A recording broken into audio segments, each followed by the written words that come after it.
Assalamu alaikum dear students. Welcome to Stars Academy, head office Georgetown, Lahore. This is me, Awais Fida, your biology teacher, and we are going to start our lecture number 4. अच्छा बेटे, last lecture के अंदर हम लोग ये discuss करते रहे कि किस तरीके से एंडोप्लाज्मिक रेटिकुलम और उसके कंपोनेंट यानी smooth endoplasmic reticulum and rough endoplasmic reticulum आपको हेल्प आउट कर रहा होता है in making support to the cell और डिफरेंट फंक्शंस जो कि सेल के अंदर परफॉर्म किए जाते हैं। मोर ओवर हम लोगों ने देखा कि एंडोप्लाज्मिक रेटिकुलम से आपके पास ऐसी बॉडीज़ ओरिजिनेट हो रही होती हैं जो कि फॉर्म करती हैं इस तरह के स्ट्रक्चर्स को, और ये स्ट्रक्चर्स आपके पास स्टैक्ड टुगेदर होते हैं और after stacking together they form a structure which is named as endoplasmic reticulum. इसको हम लोग named as Golgi bodies, और हम ये कहते हैं कि अगर इन Golgi bodies के साथ हम लोग इन एसोसिएटेड वेसिकल्स का भी जिक्र कर लें तो बेटे ये फिर आपके पास Golgi bodies नहीं रहती हैं बल्कि Golgi कॉम्प्लेक्स बन जाता है। अच्छा, फिर हम लोगों ने ये बात की कि जब कभी हम लोग यहाँ से ऑनवर्ड निकलते हैं तो जो वेसिकल आपके पास यहाँ से निकलता है उन वेसिकल्स में से एक वेसिकल वो होता है जिसको हम लोग लाइसोसोम का नाम देते हैं। अच्छा, तो हम लोग ये बात पढ़ते हैं कि भाई ये जो लाइसोसोम, गोल्जी बॉडीज और एंडोप्लाज्मिक रेटिकुलम का एक सिस्टम है, this is also named as GERL system. इसको हम लोग GERL सिस्टम भी कहते हैं, यानी ये गोल्जी बॉडीज का, एंडोप्लाज्मिक रेटिकुलम का और लाइसोसोम का एक कॉन्टिन्यूअस चेन सिस्टम है जिसके तहत आपके पास लाइसोसोम्स बनते हैं। अगर मेरे बेटे हम लोग बात करना शुरू करें स्पेसिफिकली लाइसोसोम्स की, क्योंकि लास्ट लेक्चर्स के अंदर हम लोगों ने एंडोप्लाज्मिक रेटिकुलम और गोल्जी बॉडीज को पढ़ा है, और अगर आज हम लोग बात कर रहे हों लाइसोसोम की तो बेटे हमें ना नेम से एक बात बड़ी बेसिक इंडिकेट हो रही है कि लाइसोसोम्स यानी ये स्प्लिटिंग बॉडीज़ हैं, ये ऐसी बॉडीज़ हैं जो सेल के यहाँ स्प्लिशन रिएक्शंस के लिए रिस्पॉन्सिबल होती हैं। अगर हम लोग इनके कॉमन नेम्स की तरफ चलना शुरू करें तो हम लोग ये देखते हैं कि lysosomes are also named as cellular soldiers. इनको हम लोग सेलुलर सोल्जर्स का नाम देते हैं।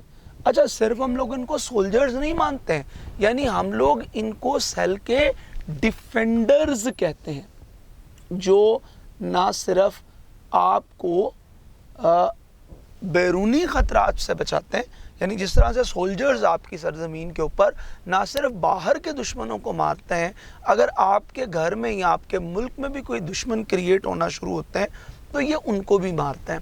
फिर इसी तरीके से मेरे बेटे हम लोग ये बात पढ़ रहे होते हैं कि भाई आपके पास लाइसोसोम्स इसी तरह से कहला रहे होते हैं कि ये स्प्लिटिंग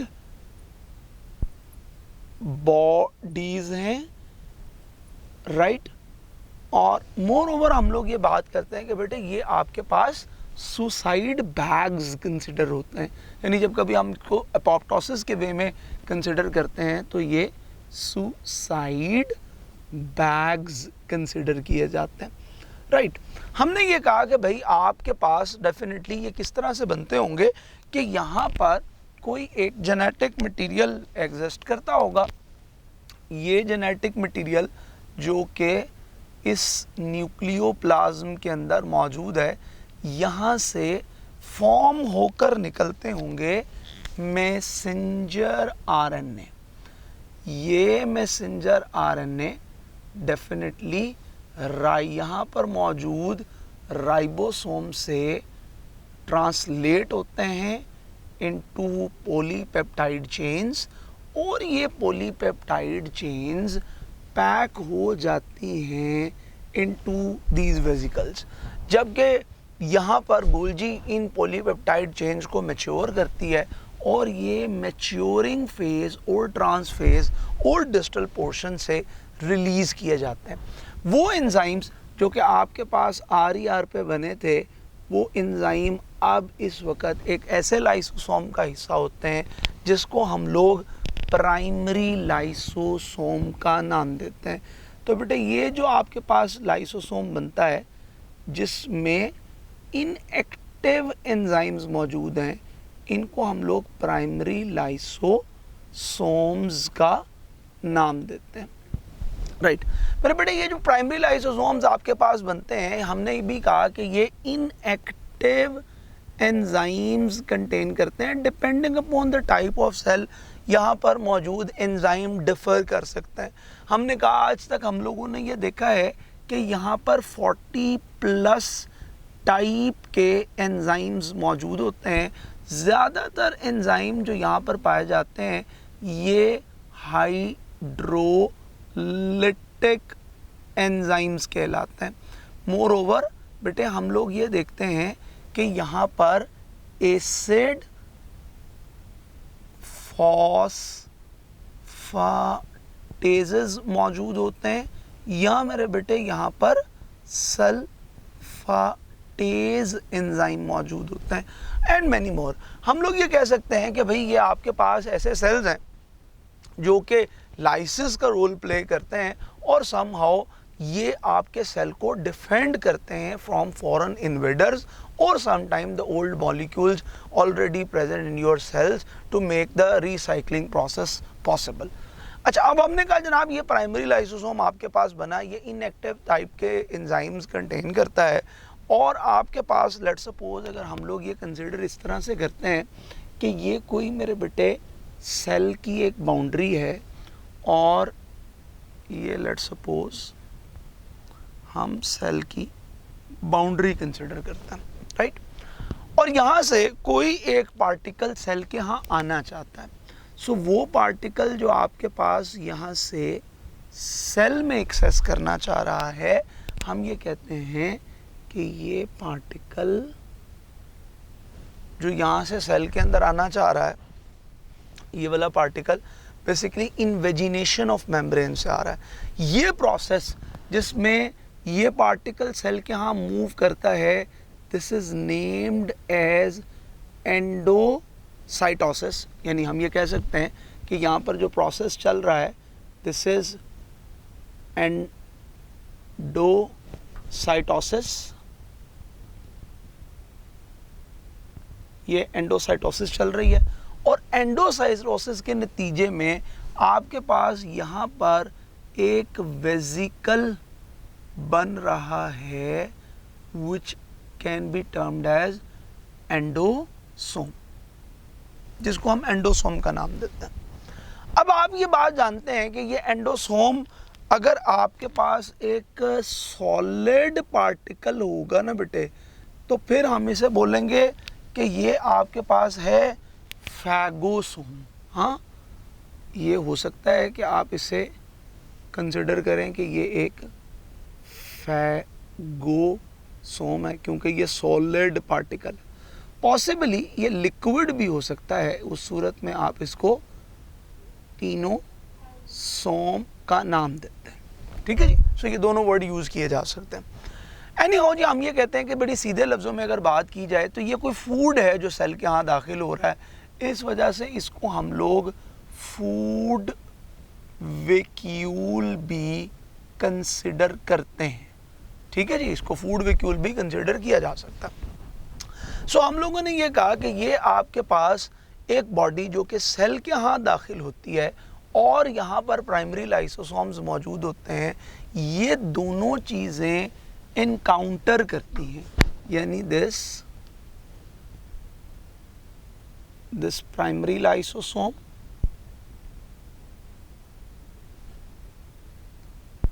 ये जो आपके पास प्राइमरी लाइसोसोम है जहाँ पर इनएक्टिव एंजाइम्स मौजूद होते हैं, और बेटे ये कि आपके पास जो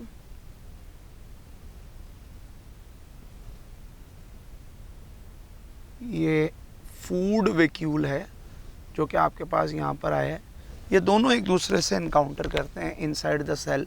तो मैं कहता हूँ जी सेल के यहाँ इनकाउंटर करने पर यहाँ पर एक नया स्ट्रक्चर डेवलप होता है which is the very important structure जिसको हम लोग नाम देते हैं secondary lysosome. This is termed as secondary lysosome. नहीं जी, सो इनएक्टिव एंजाइम कंटेन करता था तो प्राइमरी लाइसोसोम कहते थे, एक्टिवेटेड एंजाइम कंटेन करता है तो हम इसको सेकेंडरी लाइसोसोम का नाम देते हैं। अब आप ये बात पूछते हैं कि सर ये क्या बात हुई कि आपके पास एंजाइम एकदम से एक्टिवेट हो गए? नहीं बेटे, एकदम से एक्टिवेट नहीं हुए, बल्कि असल में होता यूँ है कि आपके पास ना यहाँ पर आयन चैनल हैं, हाइड्रोजन के आयन चैनल पाए जाते हैं, जो हाइड्रोजन आयन की ट्रांसपोर्टेशन करवाते हैं इनसाइड द सेल। ठीक है, जब कभी हाइड्रोजन आयन ट्रांसपोर्ट करेंगे तो मुझे बताइएगा कि यहाँ पर पीएच एसिडिक हो जाएगी, बेसिक हो जाएगी? डेफिनेटली बेटे यहाँ पर पीएच एसिडिक हो जाएगी, और acidic pH usually decreased pH होती है। सो इस वजह से हम ये कहते हैं सेकेंडरी लाइसोसोम आपके पास एक एक्टिव लाइसोसोम होता है जिसकी पीएच 4.5 से 5 तक हो सकती है। ठीक है, ये एक्टिवेटेड लाइसोसोम है, और एक्टिवेटेड लाइसोसोम की जो पीएच होती है वो 4.5 से 5 तक पीएच हो सकती है। सो समहाउ हम लोगों ने ये बात समझी कि आपके पास ये एक्टिवेटेड लाइसोसोम यहाँ पर मौजूद है जिसकी पीएच 4.5 से 5 है, और यहाँ पर एंजाइम काम कर रहे हैं, और क्या काम कर रहे हैं? वो डाइजेशन का काम कर रहे हैं। और बेटे आपके पास ये एक्टिवेटेड एंजाइम यहाँ पर पड़े हुए फूड कंपोनेंट की डाइजेशन कर रहे हैं। ठीक है, सो मैंने कहा कि हम लोगों ने मिलाया क्या है? हमने मिलाया है प्राइमरी लाइसोसोम को फैगोसोम के साथ। तो अगर लाइसोसोम और फैगोसोम मिलें तो हम इसे कह सकते हैं कि ये आपके पास एक फैगोसोम था ना बेटे, हमने लाइसोसोम मिला लिया, फैगोलाइसोसोम है। तो आप इसको फैगोलाइसोसोम कह सकते हैं, बिल्कुल कहा जा सकता है। बेटे इसी तरह से हम लोग ये भी कह सकते हैं ना कि यहाँ पर तो ये फूड वैक्यूल था, लेकिन अब तो ये फूड वैक्यूल नहीं रहा, अब तो यहाँ पर डाइजेशन शुरू हो गई है। सो हम लोग इसे कह सकते हैं कि ये आपके पास एक डाइजेस्टिव वैक्यूल है। Now it is termed as a digestive vacuole, इसको हम लोग डाइजेस्टिव वैक्यूल भी कह सकते हैं। अच्छा, इसी तरीके से अगर मैं आपके साथ यहाँ पर एक और चीज़ यूँ डिस्कस करता हूँ कि बेटे देखें, ये बाहर से कोई फूड आ रहा था, हमने बाहर से आने वाले फूड को डाइजेस्ट किया है, तो जो बाहर से फूड आ रहा है वो अदर्स फूड है, इसलिए इसको हम लोग हेट्रोफैगोसोम भी कहते हैं, बाहर से आने वाली फूड है। ठीक है, और अगर ऐसा होता कि हमारा कोई अपना ही माइटोकॉन्ड्रिया डाइजेस्ट कर दिया जाता, अगर आप अपना ही कोई माइटोकॉन्ड्रिया डाइजेस्ट कर रहे होते तो उस सूरत में मेरे बेटे हम ये कहते कि अब ये हेट्रोफैगोसोम नहीं है बट टर्म्ड एज ऑटोफैगोसोम। ठीक है, यानी अब ये जो सारे टर्मिनोलॉजीज आपके साथ बेटे शेयर की जा रही है ना, ये सारी की सारी पैरेलल हैं टू द सेकेंडरी लाइसोसोम, यानी ये सारे के सारे एक्टिवेटेड लाइसोसोम्स हैं। ये वो लाइसोसोम्स हैं जिसके अंदर एंजाइम्स काम कर रहे हैं। जब मैं आपको ये बात बता रहा होता हूँ ना कि एंजाइम यहाँ पर काम कर रहे हैं, तो फौरी तौर पर आप ये कहते हैं कि सर एंजाइम्स काम कर रहे हैं, तो एंजाइम इस सिस्टर्नियल मेम्ब्रेन को, जो लिपोप्रोटीन की मेम्ब्रेन है, इसको क्यों नहीं तोड़ते? बेटे देखो, बड़ी सीधी सी बात है, इसको नहीं तोड़ेंगे। वो इस वजह से नहीं तोड़ेंगे क्योंकि इस मेम्ब्रेन के अंदर कोलेस्ट्रॉल का कंटेंट ज़्यादा है, जो कि उसको रेजिस्टेंस प्रोवाइड करता है, उसको स्टेबिलिटी प्रोवाइड करता है। सो यहाँ पर जो कोलेस्ट्रॉल का कंटेंट है, कोलेस्टेरोल कंटेंट है, वो ज़्यादा होने की वजह से मेम्ब्रेन रेजिस्टेंस शो करती है। अच्छा, नहीं हो जी, हम लोग कहते हैं कि जी यहाँ पर डाइजेशन होती है, और डाइजेशन के बाद जो थर्ड स्टेज आपके पास यहाँ से ऑनवर्ड मूव करती है, उसको हम लोग टर्शरी लाइसोसोम का नाम देते हैं।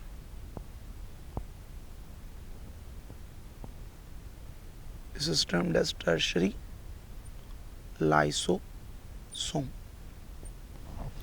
अच्छा जी, टर्शियरी लाइसोसोम आपके पास अब ये ऐसा लाइसोसोम है जिसमें रेजिडुअल बॉडीज मौजूद हैं, यानी वेस्ट मौजूद है, या कम से कम वो कंपोनेंट्स मौजूद हैं that are not necessary to the cell.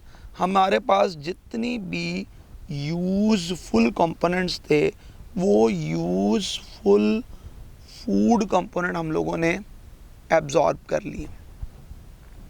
Useful चीज़ें जो हैं, वो इंग्रेडिएंट्स जो हैं वो हम लोगों ने एब्जॉर्ब कर लिए, और जो हमारे पास रेजिडुअल स्ट्रक्चर्स बच गए हैं, रेजिडुअल बॉडी बच गई है, जिसको हम टर्शियरी लाइसोसोम कहते हैं, हम इसको लेके जाते हैं टूवर्ड्स मेम्ब्रेन, और मेरे बेटे इसको मेम्ब्रेन के साथ फ्यूज़ कर देते हैं, और इस तरह से हम इन रेजिडुअल कंपोनेंट्स को सेल से बाहर निकाल देते हैं। ठीक है, so this is how we can say that कि हम लोग सेल के यहाँ इंट्रासेलुलर डाइजेशन को प्रोसीड करते हैं।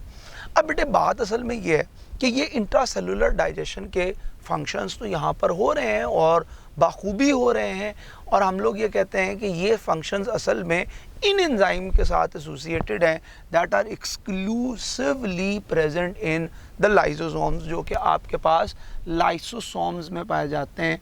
एक और आप इसमें एडिशन ये कर सकते हैं कि they are also named as de Duve bodies.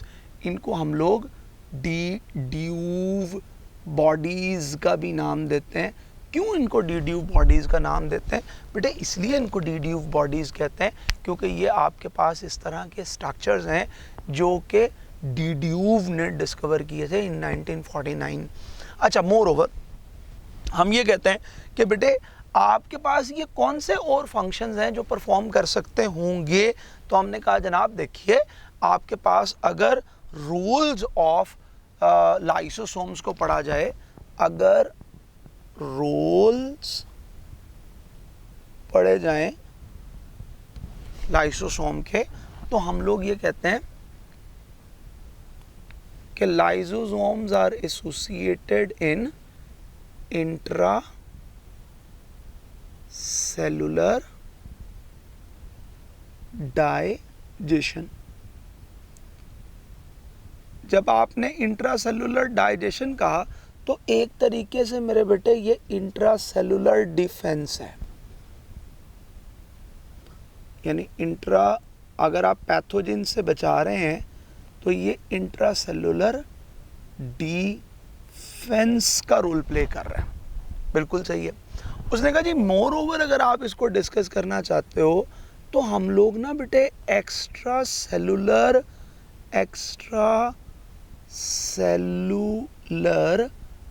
Digestion भी इस ही की वजह से करते हैं।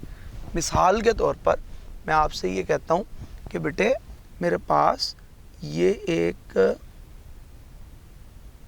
ह्यूमन स्पर्म है, और ह्यूमन स्पर्म के एंड के ऊपर मेरे पास पाया जाता है एक्रोसोम।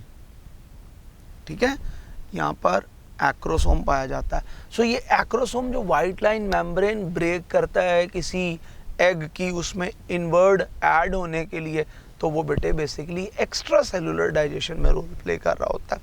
अच्छा, बात यहाँ पर ख़त्म नहीं होती है, क्योंकि हम लोग यहाँ से ऑनवर्ड मूव कर रहे होते हैं और हम ये देखते हैं कि यहाँ पर they are involve in autophagy. What is meant by autophagy? अगर सेल अपनी ही कुछ चीज़ों को खाना शुरू करता है, जैसे हम लोगों ने यहाँ पर बात की कि आपके पास ऑटोफैगोसोम्स बनते हैं, तो सेल अगर अपनी ही कुछ चीज़ों को खाने की काम करता है तो वो इसलिए कर रहा होता है कि आपके पास कुछ वॉर्न आउट पार्ट होते हैं जो उतनी फंक्शनल क्वालिटी या उतनी फंक्शनल क्वांटिटेटिवली इतने फंक्शनल नहीं होते हैं। सो इस वजह से हम लोग ये कहते हैं कि क्वालिटेटिव क्वांटिटेटिवली जब कभी ऑर्गेनल फंक्शनल नहीं होता है तो उसको हम डाइजेस्ट कर देते हैं फॉर सेक ऑफ रीसाइक्लिंग, ताकि उसकी रीसाइक्लिंग की जा सके। राइट। अच्छा, इसी तरीके से मेरे बेटे हम एक और बात ये पढ़ रहे होते हैं कि they are involve in autolysis. अच्छा, what is meant by autolysis? तो उसने कहा जी ऑटोफेजी तो ये होती है कि आप सेल के किसी चीज़ को खा जाएं, ठीक है, सेल की किसी चीज़ को खाते हैं तो वो ऑटोफेजी है। लेकिन अगर आप एपोप्टोसिस ही कर देते हैं, यानी आप प्रोग्राम्ड सेल डेथ की तरफ ही चले जाते हैं, ठीक है, अगर आप प्रोग्राम्ड सेल डेथ की तरफ चले जाते हैं, लाइसोसोम किसी सेल के अंदर ही पड़ जाता है, तो उस सूरत में हम कहते हैं कि जी ये ऑटोलाइसिस कहलाती है। जैसे हम कहते हैं कि जी आपकी उंगलियों के दरमियान गैप मौजूद है, तो बेटे क्यों गैप मौजूद है उंगलियों के दरमियान? हमने कहा जी बहुत बड़ी वजह यह है कि आपके पास यहाँ पर एपोप्टोसिस हुई है। जैसे हम ये कहते हैं कि एम्ब्रियोनिक स्टेज के ऊपर हमारे यहाँ टेल हुआ करती है, और ये कॉक्सिजियल रीजन के ऊपर जो टेल रिमूव होती है, ये भी आपके पास एपोप्टोसिस की वजह से होती है। फिर बहुत कॉमन प्रोसीजर जो कि फीमेल के यहाँ देखने में नज़र आता है, विच इज़ नेम्ड एज हिस्टोलाइसिस, जिसको हम लोग हिस्टोलाइसिस का नाम देते हैं। अच्छा, जब कभी हम लोग हिस्टोलाइसिस की बात करते हैं तो ये बेसिकली एंडोमेट्रियल शेडिंग है, जो कि कॉन्टिन्यूसली हमारे यहाँ हो रही होती है फीमेल्स के यहाँ at the end of menstrual flow and menstrual cycle के आखिर के ऊपर। तो यहाँ मेंस्ट्रुअल साइकिल को समटाइम हम लोग शुरू के ऊपर मानते हैं, क्योंकि मेंस्ट्रुअल साइकिल को अगर हम लोग वहाँ से स्टार्ट करें मेंस्ट्रुएशन से, सो हम कहते हैं कि जनाब जब हो जब साइकिल कंप्लीट होता है तो वहाँ पर एंडोमेट्रियम की शेडिंग होती है। वो हिस्टोलाइसिस के प्रोसीजर भी आपके पास लाइसोसोम्स ही की वजह से चल रहे होते हैं। फिर हमने कहा जी एक्रोसोम, अभी बात आपके साथ हो रही थी कि वो भी लाइसोसोम ही से बन रहा होता है। So this is how you can say that कि आपके पास ये वो मेजर फंक्शंस हैं जो कि आप लाइसोसोम की वजह से परफॉर्म कर पाते हैं। अच्छा, इसी तरीके से हम ये कहते हैं कि अगर यहाँ पर आपसे सवाल ये पूछा जाए कि बेटे अगर ये कहा जाए कि न्यूट्रोफिल्स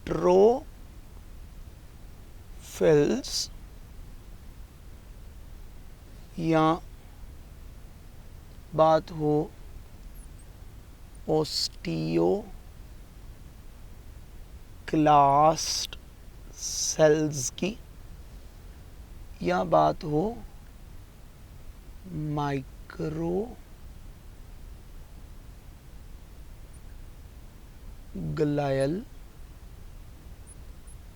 सेल्स की, या बात हो मैक्रोफेजेस की, या टाइप 2 न्यूमोसाइट्स की। नहीं, ट्यूबोस की बात नहीं करते हम वहाँ पे भी मैक्रोफेज होते हैं। चलिए इनकी बात करते हैं। मुझे ये बता सकते हैं कि ये इन सेल्स को में से किसके यहाँ लाइसोसोमल जो एक्टिविटी है वो रिमार्केबल फॉर्म के अंदर मौजूद होती है? बेटे सबके अंदर होती है, सबके अंदर होती है। ये मैंने एग्जाम्पल इसलिए आपके लिए लिखी है ताकि आपको ये सारी एग्जाम्पल्स याद हों, ठीक है, ये सारी एग्जाम्पल्स आपको याद हों, आप अच्छे तरीके से ये याद कर सको कि न्यूट्रोफिल्स भी बेटे आपके पास सेलुलर डिफेंस का रोल प्ले करते हैं, मैक्रोफेजेस भी सेलुलर डिफेंस का रोल प्ले करते हैं, माइक्रोग्लायल सेल वही मैक्रोफेजेस हैं जो कि ब्रेन में पाए जाते हैं, ओस्टियोक्लास्ट भी मैक्रोफेजेस हैं जो कि डाइजेशन का काम करते हैं। सो somehow these all contain lysosomal activities. ये सारे के सारे वो स्ट्रक्चर्स हैं जहाँ पर जो कि लाइसोसोमल एक्टिविटीज़ परफॉर्म करते हैं।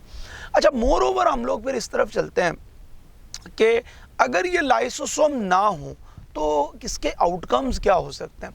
उसने कहा कि भाई आपके पास लाइसोसोम के ना होने की वजह से हमें फेस करना पड़ती हैं कुछ प्रॉब्लम्स, जिनको हम लोग स्टोरेज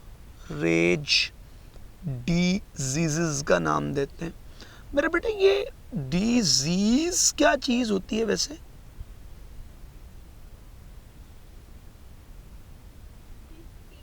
शाबाश शाबाश।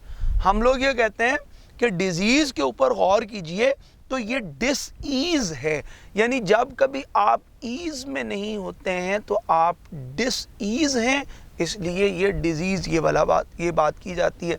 हमें लगा कि कोई approximately 20 types of storage disorders आपके पास देखने में मिलते हैं, जिसमें से हमारी पीटीपी ने दो चीज़ों को डिस्कस किया है। एक तो बात ये की जाती है कि लिवर के अंदर एक बड़ा कॉमन फंक्शन चलता है कि वहाँ पर स्टोर्ड ग्लाइकोजन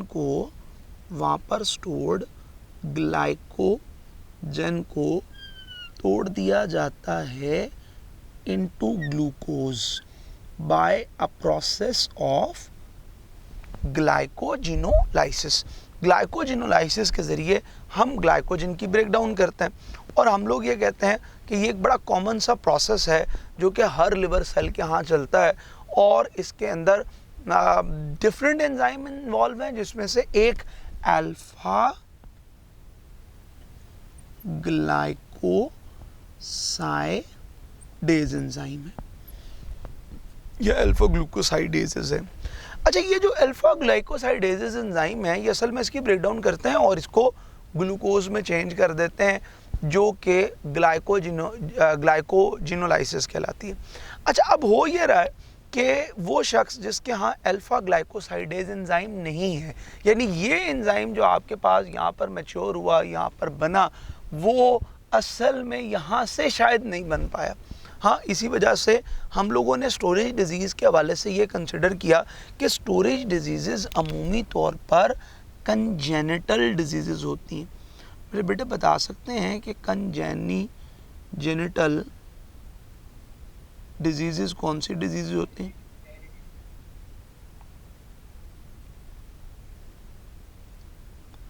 अच्छा, कंजेनिटल के लिए हम लोग एक लफ्ज़ डिस्कस करते हैं, पैदाइशी बीमारियां।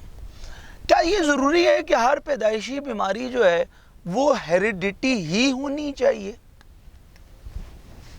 ये ज़रूरी नहीं है।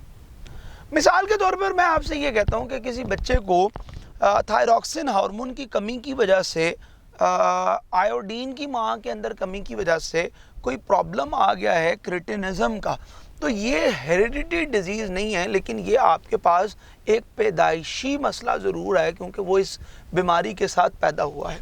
ठीक है, इसी तरीके से बेटे अगर मैं कभी बात करता हूँ तो मैं ये कहता हूँ कि जी अगर एक बच्चा जो है वो पैदाइशी तौर पर माइक्रोसेफली की वजह से प्रोड्यूस होता है, जेनेटिक इशू नहीं था उसके यहाँ, लेकिन ये हो गया कि वो किसी हार्मोनल प्रॉब्लम, किसी मिनरल प्रॉब्लम की वजह से इस तरह से प्रोड्यूस हो गया, कैल्शियम की वजह से उसके यहाँ प्रॉब्लम आ जाती है, प्रोटीन डेफिशिएंसी की वजह से उसकी डेवलपमेंट में इश्यूज आ जाते हैं। तो हम कहते हैं कि जी किसी मिनरल डेफिशिएंसी की वजह से भी उसकी अगर एबनॉर्मेलिटी होती है और वो ठीक तरह से प्रोड्यूस नहीं होता है, तो मैं ये कहता हूँ कि भाई उस शख्स के अंदर जो प्रॉब्लम चल रही है, इसको हम लोग कि आपके पास यहाँ पर ग्लाइकोजन की ग्लूकोज में ब्रेकडाउन नहीं हो पाती और ग्लाइकोजन एक्यूमुलेट होना शुरू हो जाता है आपके मसल्स के अंदर। हाँ, और मैंने ये कहा कि जी इस टाइप की डिजीज़ को हम लोग ग्लाइकोजिनोसिस टाइप 2 डिजीज़ का नाम देते हैं। ठीक है। अच्छा, इसी तरीके से हमारे पास एक और प्रॉब्लम है जो कि हमारे ब्रेन सेल में लिपिड की एक्यूमुलेशन की वजह से होती है, और that disease is named as, एक तो ये प्रॉब्लम आई जिसको हमने ग्लाइकोजिनोसिस टाइप 2 डिजीज़ का नाम दिया, एक वो है जिसको हम लोग टे-सैक्स डिजीज़ कहते हैं। अच्छा, टे-सैक्स डिजीज़ में क्या होता है कि आपके पास लिपिड की ब्रेकडाउन नहीं हो पाती, यानी गैंग्लियोसाइड्स एक्यूमुलेट होना शुरू हो जाते हैं, गैंग्लियोसाइड्स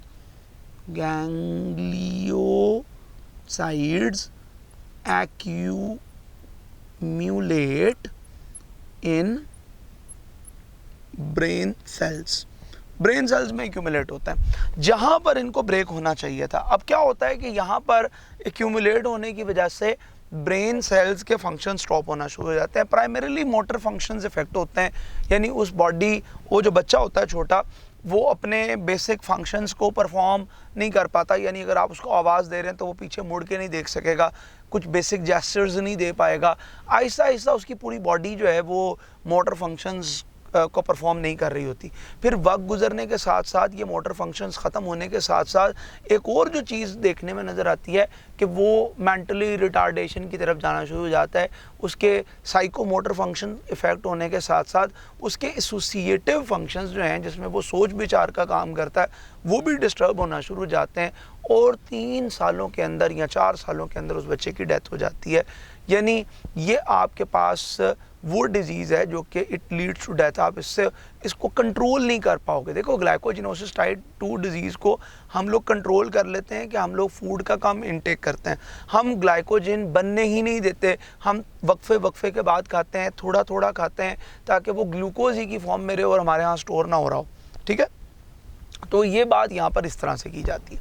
अच्छा, फिर उसके बाद बेटे हम लोग ये कहते हैं कि लाइसोसोम जो है वो समहाउ आपके पास एक ऐसा स्ट्रक्चर है जो आपके सेल के डिफेंस के लिए ज़रूरी है, लेकिन ये एक्सक्लूसिवली एनिमल सेल के यहाँ पाया जाता है। प्लांट सेल में यूजुअली लाइसोसोम्स नहीं होते हैं। ठीक है, प्लांट सेल के यहाँ ये काम अमूमी तौर पे वैक्यूल परफॉर्म कर रहे होते हैं। कुछ जगह ऐसी हैं जहाँ पर हमें लाइसोसोम प्लांट सेल में देखने को मिलते हैं, लेकिन मोस्टली प्लांट सेल के यहाँ लाइसोसोम्स एग्जिस्ट नहीं करते। अच्छा, हम जब यहाँ से ऑनवर्ड मूव करते हैं तो हम कहते हैं लाइसोसोम्स ही की तरह की कुछ बॉडीज़ होती हैं जो कि लाइसोसोम्स नहीं हैं, डेफिनेटली डिफरेंट हैं, और इन बॉडीज़ को हम लोग माइक्रो बॉडीज़ का नाम देते हैं। जब कभी मेरे बेटे हम लोग माइक्रोसोम्स या माइक्रो बॉडीज़ का जिक्र करते हैं तो हम ये कहते हैं कि ये माइक्रोसोम्स और माइक्रो बॉडीज़ क्या चीज़ें होती हैं। ये आपके पास या तो मेरे बेटे पैरोक्सिसोम्स होते हैं या ये आपके पास ग्लाइऑक्सिसोम्स होते हैं। तो हम पैरोक्सिसोम्स को पहले देखते हैं कि पैरोक्सिसोम क्या चीज़ें हैं। अच्छा बेटे, सबसे पहली बात तो पैरोक्सिसोम से एसोसिएटेड ये की जाती है कि ये आपके पास अप्रॉक्सीमेटली ऑल यूकैरियोटिक सेल्स में पाए जाते हैं। मतलब तमाम ऑल यूकैरियोटिक सेल्स कंटेन पैरोक्सिसोम्स। अच्छा, वहाँ पर ये अप्रॉक्सीमेटली जो हमें बुक एक वैल्यू देती है कि 0.5 माइक्रोमीटर इन डायामीटर हुआ करते हैं। इसी तरह से हम ये कहते हैं कि ये आपके पास ऐसी एंटिटीज़ हैं, they are responsible for detoxification. यानी ये रोल हमारे यहाँ उसने नहीं लिखा है, लेकिन बहुत इम्पॉर्टेंट रोल है जो कि किताब में उसको लिखना चाहिए था कि इसका सबसे अहम रोल डिटॉक्सिफिकेशन होता है। वो किस तरह से डिटॉक्सिफिकेशन करते हैं? क्या हम कहते हैं कि जी अगर आपके पास लेट्स फॉर इंस्टेंस ये कोई ऑर्गेनिक मॉलिक्यूल है जिसके पास ये रिएक्टिव हाइड्रोजन है, ठीक है, जो कि आपके लिए टॉक्सिक हो सकती है। सो क्या करता है कि ऑक्सीडेज एंजाइम की प्रेजेंस के अंदर वो इस रिएक्टिव हाइड्रोजन को रिमूव करके हाइड्रोजन पेरोक्साइड की फॉर्मेशन कर लेता है in presence of an enzyme which is named as oxidase enzyme. ठीक है। अच्छा, इसी तरीके से मैं ये कहता हूँ कि बेटे आपके पास सम टाइम कोई एक और ऑर्गेनिक मॉलिक्यूल है जिसमें रिएक्टिव हाइड्रोजन पाई जाती है, तो हम लोग ना इसको बेटे रिएक्ट करवाते हैं हाइड्रोजन पेरोक्साइड के साथ। इस बार जो एंजाइम आपके पास मौजूद होता है वो होता है पेरोक्सीडेज। और वो क्या काम करता है मेरे बेटे? वो ये काम करेगा कि वो अगेन इसको फ्री करेगा रिएक्टिव हाइड्रोजन से और साथ में 2 वाटर के मॉलिक्यूल बनाएगा। अब यहाँ पर आप देखो, बड़ी ही इम्पॉर्टेंट बात हम लोग ये कर सकते हैं कि किताब जो लिखती है ना कि आपके पास पेरोक्सिसोम्स ऐसी एंटिटीज़ होते हैं जो हाइड्रोजन पेरोक्साइड की फॉर्मेशन भी करवाते हैं और इसकी ब्रेकडाउन भी करवाते हैं। सो formation and breakdown of hydrogen peroxide is being controlled by microsomes और माइक्रोबॉडीज़। ये माइक्रोसोम्स और माइक्रोबॉडीज़ से हो रही होती है। इसी तरह से हम एक और बात ये पढ़ते हैं कि बेटे ये ना बहुत इम्पॉर्टेंट रोल प्ले करते हैं इन फोटो रेस्पिरेशन। ये फोटो रेस्पिरेशन में यूं रोल प्ले करते हैं कि ये वहाँ पर मौजूद ग्लाइकोलेट को, ये ग्लाइकोलेट के मॉलिक्यूल को कन्वर्ट करते हैं ग्लाइसिन के मॉलिक्यूल के अंदर। ठीक है, तो ये ग्लाइसिन्स बनाते हैं। अच्छा, इसी तरह से बेटे हम लोग ये कह रहे होते हैं कि अगर आप, जी बेटे,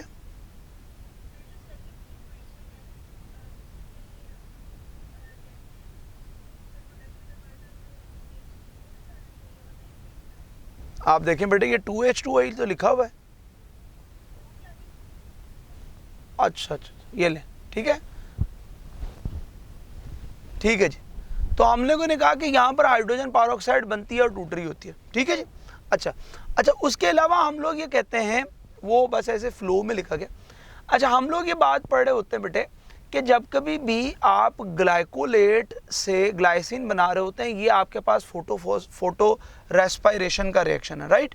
अच्छा, इसी तरीके से बेटे हम लोगों ने ये कहा कि आपके पास जो हाइड्रोजन पेरोक्साइड अगर ज़्यादा बन जाती है, ठीक है, तो और ये भी सेल के लिए टॉक्सिक है, तो इसको ब्रेक करने के लिए हमारे पास कैटालेजेस मौजूद होते हैं। ठीक है, ये कैटालेज आपके पास पाए जाते हैं और ये क्या करेंगे कि इस हाइड्रोजन पेरोक्साइड को ब्रेक डाउन करेंगे और साथ में ऑक्सीजन को रिलीज कर रहे होंगे। सो समहाउ हम ये कहते हैं कि ये आपके सेल की टॉक्सिसिटी को रिड्यूस करेंगे। मोर ओवर यहाँ से ऑनवर्ड निकलते हैं तो हम लोग ये बात पढ़ते हैं कि बहुत इंपॉर्टेंट स्ट्रक्चर जो एक्सक्लूसिवली सिर्फ प्लांट के यहाँ पाए जाएंगे, तो उनको हम लोग दूसरे टाइप की माइक्रो बॉडीज़ कंसिडर करेंगे, जिनको हम लोग नाम देते हैं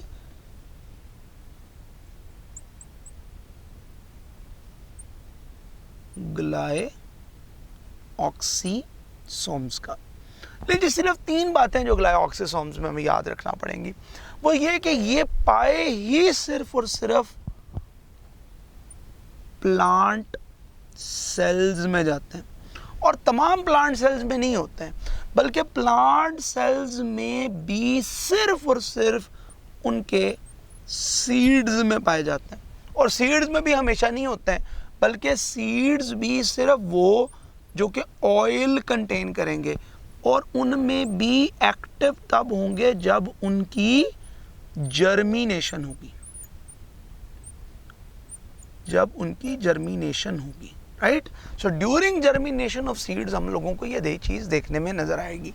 मोर ओवर हम लोग ये कहते हैं कि जी कौन सा साइकिल है जो यहाँ पर पाया जाता है, तो उसने कहा देखें हम लोग बेहतर तौर पे रेस्पिरेशन कार्बोहाइड्रेट के ज़रिए कर सकते हैं। अगर आपके पास ऐसे सीड्स जैसा कि कैस्टर बीन्स होते हैं, जैसा कि सोया बीन्स होते हैं, जैसा कि आलमंड बीन्स होता है, आलमंड्स हैं, जैसा कि पीनट्स हैं, ये सारे के सारे वो सीड्स हैं जिनमें ऑयल पाया जाता है। तो ये जो ऑयल वाले सीड होते हैं, इनके यहाँ हम कर ये रहे होते हैं कि ऑयल यानी कि इसमें मौजूद फैटी एसिड को ग्लाइऑक्सिलेट साइकिल के थ्रू कन्वर्ट करते हैं सक्सीनेट के मॉलिक्यूल में, that may be further converted into carbohydrate to use in respiration, जिसको हम लोग रेस्पिरेशन में यूज़ कर सकते हैं। तो बड़ी सादा सी सिंपल सी बात जो हम ग्लाइऑक्सीसोम से एसोसिएटेड करते हैं वो यही करते हैं कि हम लोग इनको कन्वर्ट कर देते हैं into carbohydrate form from fatty acid, that so that they can be use inside the cell. So यहाँ तक बेटे हम लोग वाइंड अप कर रहे होते हैं पैरोक्सिसोम्स को, ग्लाइऑक्सीसोम्स को और लाइसोसोम्स को। और यहाँ पर अगर कोई क्वेश्चन आपके पास है तो आप पूछ सकते हैं, क्योंकि उसके बाद लिंक ख़त्म हो जाता है। तो आज भी एक स्टूडेंट से बात हो रही थी, तो वो यही कह रहे थे कि सर क्वेश्चन बेहतर होता है कि अगर हम उसके बाद पूछ लें। यूट्यूब पे जाके क्वेश्चन पूछना थोड़ा सा मुश्किल होता है, सो डेफिनेटली ऐसा ही है। और दूसरी बात ये कि बेटे अगर आप मतलब मुझे बहुत अच्छा लगा कि उसने मुझे कॉल की और हम इसके डिफरेंट क्वेश्चंस को आंसर करते रहे। ये बात ज़रूर याद रखें कि रोज़ जो आप चीज़ पढ़ रहे हैं ना बेटे, इसका एक पर्टिकुलर टॉपिक है, ठीक है। और इस बार हम लोगों ने बच्चों की असिस्टेंस के लिए एक जो पॉजिटिव चीज़ पब्लिकेशन के अंदर की है वो ये की है कि अगर आप लाइसोसोम पढ़ रहे हैं तो आपको स्पेशली सिर्फ लाइसोसोम के सवाल मिलने चाहिए। और वो सवाल लाइसोसोम के मैंने अलहदा टॉपिक्स की फॉर्म में इस दफ़ा प्रैक्टिस बुक बनाई है, ठीक है। तो आपके लिए ना ये बहुत बेनिफिशियल है कि अगर आप किसी तरीके से इसको मैनेज करें कि आप जो टॉपिक पढ़ रहे हों आपने सिर्फ वो वाले एमसीक्यूज करने। अच्छा, दूसरी बात ये कि सिर्फ ऐसा नहीं है कि हमने खुद से एमसीक्यू बना के तो वो आपको एक्सरसाइज दी है कि आप इसकी प्रैक्टिस कर लें। बेटे जो पास्ट पेपर के एमसीक्यू वो भी आपको टॉपिक वाइज कर दिए, ठीक है, ताकि आपने लाइसोसोम पढ़ा है तो आपको पता चल जाए कि पिछले 15-16 सालों में जो भी पेपर आया है ना वो ये है भाई, लाइसोसोम में से ये सवाल आता है, पारोक्सिसोम में से ये आता है, ग्लाइऑक्सिसोम में से ये आता है, ठीक है। अच्छा, कुछ बच्चे ये कह रहे होते हैं कि सर ये पारोक्सिसोम ग्लाइऑक्सिसोम तो सिलेबस में नहीं है तो हम क्यों करें। बेटे इसका बड़ा सादा सा सिंपल सा जवाब ये है कि पिछले साल साइटोस्केलेटन भी सिलेबस में नहीं था लेकिन सवाल आ गया। तो हम लोग आपकी खातिर ये चीज़ कर रहे होते हैं कि कहीं क्वेश्चन ना आ जाए तो वो आपको दे दिया जाए। जैसे हम ये कहते हैं कि प्रायोन्स और विरियॉइड्स ये सिलेबस के अंदर उसने लिखे नहीं हुए, वायरॉइड्स और प्रायोन्स, लेकिन हमने आपकी प्रेप बुक के अंदर इसीलिए शामिल किए हैं ताकि बेटे आपका कोई क्वेश्चन मिस ना हो रहा हो, ठीक है। मतलब एक आधा सफ़ा ज़्यादा करने से अगर आपका एक एमसीक्यू सिक्योर हो जाता है तो मुमकिन है कि वो आपको इलामा इकबाल मेडिकल कॉलेज से वो एक MCQ king Edward medical college में ले जाए तो यार इसमें कौन सा मसला है। तो प्लीज़ आप रोज़ पढ़ रहे हैं, आप बहुत अच्छा कर रहे हैं कि आप घर बैठे हैं, तैयारी कर रहे हैं। आप ना किसी आप चाहे किसी दोस्त से मैनेज कर लें, पिक्चर ले लें, परचेज़ कर लें, जो भी करें, लेकिन कम अज़ कम वो आपने जो टॉपिक किया उसके एमसीक्यू बेटे ज़रूर अटैम्प्ट करें। और ख़ास तौर पर जो टॉपिक वाइज एमसीक्यू है, अगर आपने लाइसोसोम पढ़ लिया है तो आपको पता चल जाए कि 15-18 सालों के अंदर एग्जामिनर की क्या सोच रही है लाइसोसोम को लेकर, ताकि आप वो वाली चीज़ें अटैम्प्ट कर सको, ठीक है। So wish you best of luck. If you have any Curie question so you may ask. Thank you so much बेटे आपके इमोजीज़ का।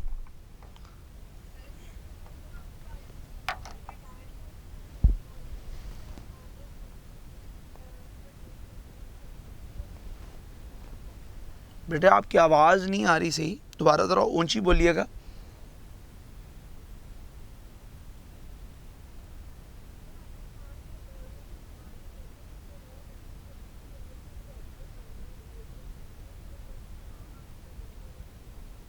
अच्छा, ग्लाइऑक्सिलेट साइकिल है बेटे, ग्लाइऑक्सिलेट साइकिल है, फैटी एसिड टूटते हैं, बीटा ऑक्सीडेशन होती है, पूरा साइकिल है। हमें ज़रूरत नहीं थी, मैंने बनाया नहीं, वरना पूरा साइकिल होता है जिसके अंदर आप 2 दफ़ा एसिटाइल कोए को ऐड करते हो और सक्सीनेट तैयार करते हो।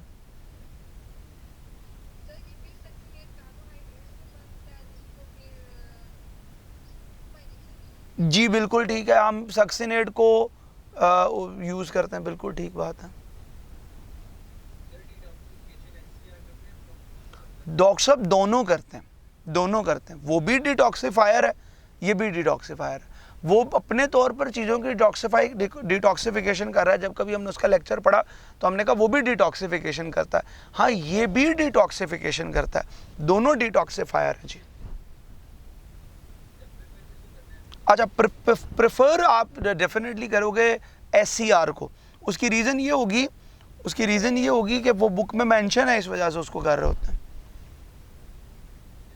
जी वेलकम, जिंदाबाद, थैंक यू जी, बहुत शुक्रिया।